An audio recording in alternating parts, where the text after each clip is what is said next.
¿Las perspectivas de mejora llegan a las elecciones o sigue todavía todo Yo estancado? empiezo a escuchar voces que me dicen que no, pero se lo preguntamos a Dante Sica. Dante, buenas noches, ¿cómo estás? ¿Qué tal? Buenas noches, Charlie. El propio presidente dijo que la economía está creciendo lentamente y todavía no se percibe.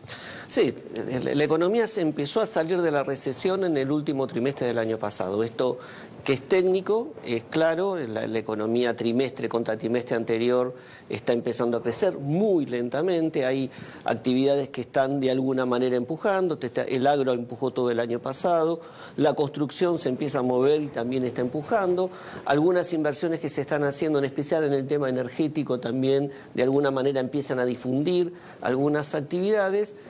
Y el resto, de alguna manera, viene un poco más lento. En especial el que viene mucho más rezagado es el tema del consumo, que se esperaba para finales del año pasado. El año pasado tuviste el mes de diciembre que los salarios nominales le ganaron a la inflación, mejoraron un poquito en enero, pero con los aumentos que vos tenés que hacer este año, que ya tenías pautado, gas, electricidad, transporte, los postergaron un poco, estás con 2 o 3 meses donde tenés un pico en términos de inflación mensual que te hace que el salario real no va a recuperar hasta después de las paritarias. Entonces estás con la economía entrando en proceso de expansión. Este primer trimestre del año te va a dar la confirmación de que saliste de la recesión, pero a una velocidad lenta. Yo digo, si querés como caricatura, este año el crecimiento es como el sol de la primavera, calienta pero no quema, ¿no? Digo, sale despacito y está viniendo. ¿Y llega con octubre un rezago en alza o no? No, vas a llegar a fin de año con la economía en alza, pero yo no miraría solo, para poder explicar el ambiente económico en las elecciones,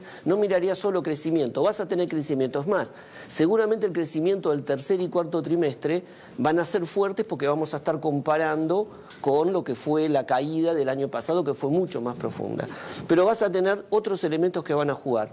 El empleo va a estar un poco mejor porque vas a tener el movimiento del empleo en construcción, en comercio, en servicio, caída seguramente en el sector industrial, por algunas cuestiones que podemos ver, pero vas a tener una mejora en lo que es el nivel del empleo, la expectativa de inflación es a la baja, por lo tanto eso también te mejora el ambiente económico, y un dólar planchado.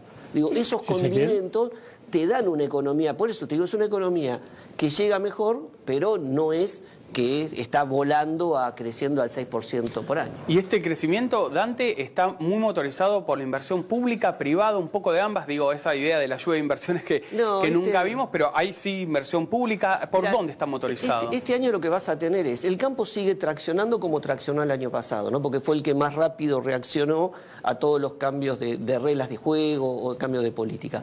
Claramente este año es un año de fuerte impacto de la inversión pública, que el año pasado vino muy retrasado, te diría, recién empezó a arrancar en el último trimestre del año pasado y este año se va a sentir, y creo que para el segundo semestre se va a empezar a sentir algo de lo que es la inversión privada, en especial en el tema de las obras grandes que se pusieron en marcha el año pasado, viste, los grandes edificios que venían parados por el tema del cepo, etcétera, que ya están teniendo impacto. Si vos ves en Buenos Aires lo que era el cartel el año pasado, ya ves los casquitos amarillos, sabés que las máquinas se están moviendo, y algo de los préstamos hipotecarios puede estar. Y después claramente el gasto público es expansivo, va a ser un poco expansivo este año. Ahora, antes vos dijiste una inflación controlada.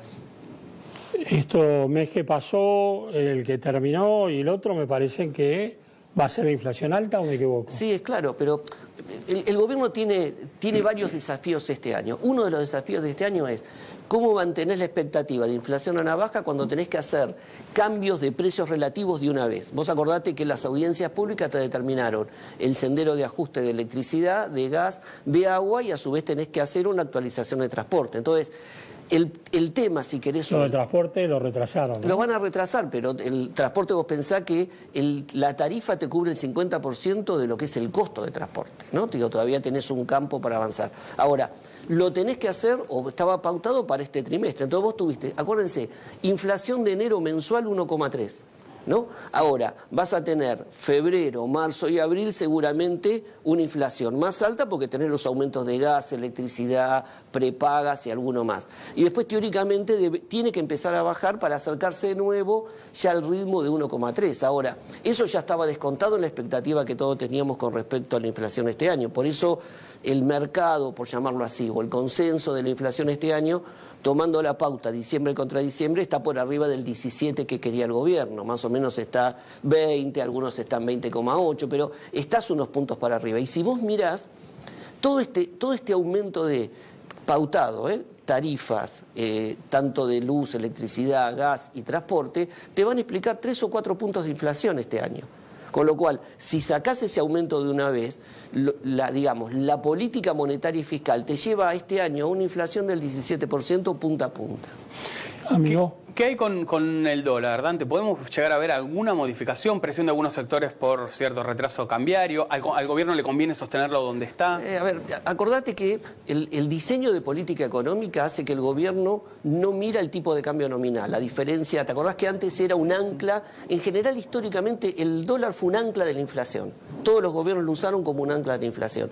Este gobierno no. El ancla de la inflación es la política monetaria, la tasa de interés. El tipo de cambio, teóricamente, se mueve por los ingresos de dólares y este año entra mucho dólar, acordate, no solo por comercio exterior, algo de inversiones y está entrando por endeudamiento. Todo esto hace que el tipo de cambio, si querés, en términos reales está un poco atrasado. Después podemos poner la discusión en función del año base que ponemos, pero hay consenso que hay un 15-20% atrasado. Ahora, este año es un tema. ¿Por qué? Porque este año el tipo de cambio, lo máximo que puede pasar es mantenerse en términos reales igual, pero claramente puede sufrir una apreciación de 1 o 2%. Entonces, ahí hay un desafío grande, si querés, mirando el mediano plazo. ¿Por qué? Porque es claro que mientras que el déficit fiscal no baje, las necesidades de financiamiento del gobierno sean altas y el mercado de capitales argentino es chico, el tipo de cambio no va a mejorar porque el gobierno tiene que salir a tomar dólares afuera. Por lo tanto, vos tenés que generar cómo ganás competitividad para el sector industrial, para las exportaciones, en un marco donde los próximos 2 o 3 años el tipo de cambio real va a estar planchado o puede mejorar, pero en el margen, no va a recuperar ese teóricamente atraso que uno está viendo. Ahora, ese va a ser uno de los grandes temas de debate, si querés, para los próximos años. Y el otro gran tema de debate son las paritarias que vienen, ¿no? Obvio. 17 o 35. No, digo, a ver, vos fijate el ruido de la coctelera que tenemos estos meses. Después Hugo seguramente lo va a dar más elementos, pero vos tenés que hacer ajustes de precios relativos de una vez en un trimestre donde tenés que negociar salarios y donde tenés que de alguna manera consensuar con los sindicalistas y los empresarios que no miren la inflación de febrero y marzo y analicen, sino que crean en la expectativa inflacionaria. Claramente no es 17, digamos, todos los salarios se van a negociar, me imagino, digo, la pauta que están viendo es 20%, por lo tanto vas a estar entre 20 y 20, a partir de 20, entre 20 y 23 va a ser la pauta. No creo que sea 35, claramente no se recupera lo que perdiste el año pasado. Lo que tenés que tratar de lograr bueno, esa es la pelea, ¿no? No, sí, pero digo, es imposible recuperar la pérdida. Lo que tenés que hacer es ver cómo este año tenés una ganancia de 2 o 3 puntos en términos de salario real, pero mirando la inflación, la expectativa de inflación del año y no anualizando los meses de marzo y abril como algunos quieren hacer ahora, ¿no? ¿Cómo ves los acuerdos? Mañana lanza el gobierno, va a anunciar el gobierno un acuerdo con la Cámara de la Construcción, el sindicato de Gerardo Martínez de la UOCRA y obviamente el Estado, inclusive con algunos bancos. Tipo vaca muerta. Exactamente, un vaca muerta de la construcción. ¿Cómo ves ese tipo de acuerdos que inclusive creo que los están importando de los consejos económicos de Holanda y de otros países? ¿Sirven realmente para la economía real? ¿Son más un gesto para que no haya conflictividad en los sectores? A ver, Argentina también hizo algunos acuerdos, ¿te acordás? A finales del 99, cuando el tipo de cambio se apreció mucho, eran acuerdos de competitividad. En la medida que todos los actores estén de acuerdo en poner algo arriba de la mesa y cumplirlo, el acuerdo sirve. ¿Por qué? Porque si vos mirás el acuerdo que se denominó el acuerdo de vaca muerta, vos tenés que las provincias resignan algo de impuestos, o sea, bajan impuestos para mejorar el costo, los trabajadores resignan algunas cuestiones que hacían que los costos laborales, costo laboral, no costo salarial, sino el costo laboral de la empresa sea muy alto, y a su vez las empresas de alguna manera lo que están diciendo es, bueno, si esto se cumple, gatillo lo que son las inversiones. Y vos fíjate que desde que se firmó Vaca Muerta vos tuviste 2 o 3 anuncios de inversión importante. El último fue el de Techín de casi 2.400 millones de dólares. Creo que es un buen experimento en un momento en términos donde tenés un tipo de cambio apreciado y donde necesitas fomentar la inversión y donde, yo decía antes, el debate es la competitividad. Estos acuerdos de alguna manera empiezan a poner arriba de la mesa en los sectores los temas que hay que discutir la competitividad, porque en el fondo ¿qué estás discutiendo? ¿Presión fiscal? Estás discutiendo los costos extras que hay por arriba de lo que es el salario, cuestiones de ausentismo, cuestiones de rigideces en materia de los convenios colectivos, y las empresas también que de alguna manera, ante un panorama, porque vos lo que estás construyendo es confianza a futuro, que eso se va a cumplir, aceleren el proceso de toma de decisiones de inversión. La última, Ezequiel, dale. A ver, en este escenario, y volviendo a lo que habíamos empezado a charlar en el comienzo, Dante, el semestre electoral, sobre todo el segundo semestre, es lo que más me interesa. ¿Crees que va a haber vastos sectores que sientan toda esta mejora o todavía vamos a seguir? Retomo un poco lo que venimos charlando, una suerte de conclusión, ¿no? Pero me interesa sobre todo en los meses electorales. Yo te diría, si la gente... La mujer que va, ¿no? La mujer, digo, la ama de casa que va al supermercado, ¿va a notar, va a decir, uy, ¿me bajó la inflación o no? La gente no. A ver, la expectativa de inflación baja y la inflación está bajando. Lo que no bajan son los precios, baja la tasa de expansión. El gobierno no contribuye mucho tampoco. De algunos se mantiene. Lo que yo creo es, la gente siente que la cosa está bien cuando consume más, ¿no? Y lo que tenemos que tener en cuenta es una cuestión estructural. El patrón de consumo es diferente al patrón de consumo que veníamos del ciclo anterior. En el ciclo anterior toda la economía te daba señales para gastar. No te podías quedar con plata encima porque se derretía como un helado un día de verano, ¿no? Digo, ahora vos tenés incentivos, tasa de interés positiva, tenés préstamos hipotecarios, tenés expectativa de inflación a la baja, etcétera, etcétera. O sea, la recuperación y tarifas que aumentan, la recuperación del consumo va a ser menor. Pero se va a sentir porque vos vas a estar en el segundo semestre con paritarias cerradas y este año, a diferencia del año pasado, por lo menos la expectativa es que el salario real crezca.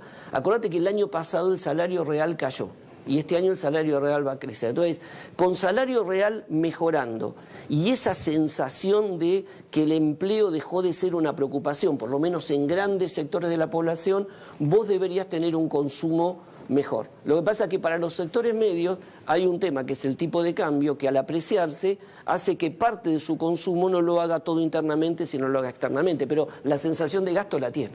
Dante, fue un gusto que hayas venido. No, al contrario, gracias a usted. En un instante ya va a estar con nosotros Hugo Aime, ahora los datos políticos.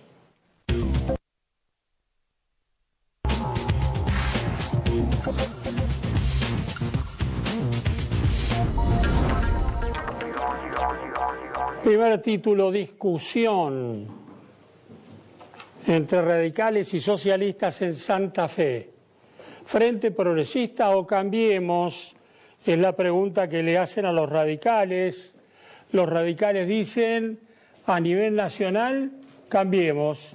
A nivel provincial, Frente Progresista, una respuesta que a los socialistas no los satisface. José Corral, presidente del radicalismo, intendente de Santa Fe, difícilmente en estas condiciones sea candidato. Aparece la figura de Luciano Laspina, presidente de la Comisión de Presupuesto de la Cámara de Diputados. Segundo tema, sin lugar. Primero fueron conversaciones informales. Los gobernadores del PJ hablaban telefónicamente, se reunían de 2 o 3 y lo que era una intención se ha convertido en una definición. Los gobernadores del PJ no le van a dar a la Cámpora lugares en las listas de diputados. Esto ya está resuelto por diferencias irreconciliables. Tercer título, a casa. ¿Quién vuelve a casa? Felipe Solá. Felipe Solá estaba meditando ir por la capital federal, los números no le daban, habló con Massa, llegaron a la conclusión de que lo mejor sería su retorno a una candidatura en la provincia, pero Solá no va a ser el primer candidato a diputado y esta es la novedad. Cuarto tema, voces. Carolina Stanley, ministra de Desarrollo Social.